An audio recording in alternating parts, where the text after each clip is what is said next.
You want the Chicago Sky Rally? Oh, it's a couple blocks back that way. Thanks. Stay safe. Good for those girls. Yeah, see, that was nice. Well, what's nice about it is finally the national sports media is concentrating on something other than Barstool and that Dave Williams, the prince of a man that he is, verbally attacking Chicago's favorite son, John Cusack, at Sox Park. White Sox Dave. What a jagbag, man. Yeah. What he did to Cusack was gross. Point blank. I'm just going to say it was gross. Gross. I mean, it was basically a con. Air a video where you verbally attack the man and then run away. Jury's still out on this for some people, but not for me. There's a thin red line, and he crossed it. He thought he could just go up to Cusack and say anything, question the man's baseball identity, and then upload it to Barstool and get his little Twitter handle out there in the national sports broadcast news. You know, that's what this was about. And that Cusack must love dogs, because the rat and the raven sprung on him was a bunch of dog crap, in my opinion. Exactly. And White Sox fans are lucky that Cusack didn't jump in a Chicago cab and tell him to drive hard up to Murphy's or something. And sure, yes, I mean, Cusack hasn't been to Sox Park since, 2012. Yeah, but it doesn't mean look, does Dave have, anesthesia or something? Cusack was in a White Sox movie. I'm saying. He was the player in 8 Men Out. Yes. Not to mention that they filmed 16 Candles almost entirely in Bridgeport. Bridgeport! Yeah. And I get it. You know, it was one crazy summer.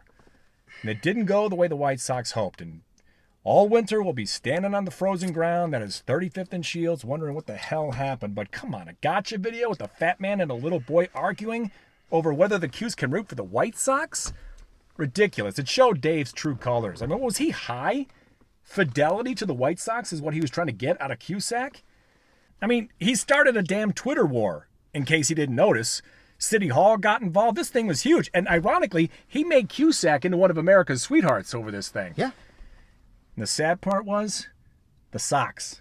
The Sox were a sure thing. Sure thing. Against Houston. Yep. Until all their focus got shifted to this little incident outside the park. And I'll tell you, though, Cusack is smart. Because Mark Grace is gone. Rizzo's gone. And he'd be better off dead and root for these new Cubs. Yeah. So if he'll stand with the White Sox, if he'll stand by you, stand by me, we'll stand by him for life. We're not animals. We'll be there first in line to see Hot Tub Time Machine. What, 3, 4, 5? I'm there. We're there. And yeah, I can't name a single movie the guy's been in, but I know Cusack's been working his entire life, which is more than we can say for the grifters over at Barstool. I mean, those guys don't even live in the adult world. You know, they get their money for nothing. They don't clock into the factory every day. I mean, they eat pizza from around Chicago and then they rate it on Twitter. And of course, they put their own adaptation of this story on their platforms to get all the hits. But everybody knows that this was pure serendipity to run into Cusack at the Sox Park like this.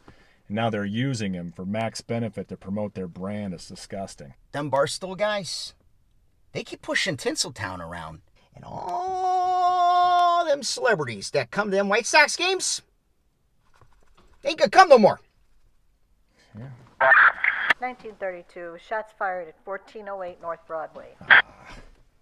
Bullets over Broadway? Bullets over Broadway. Let's go. 137 now. What's the first inning, everyone? Being John Malkovich.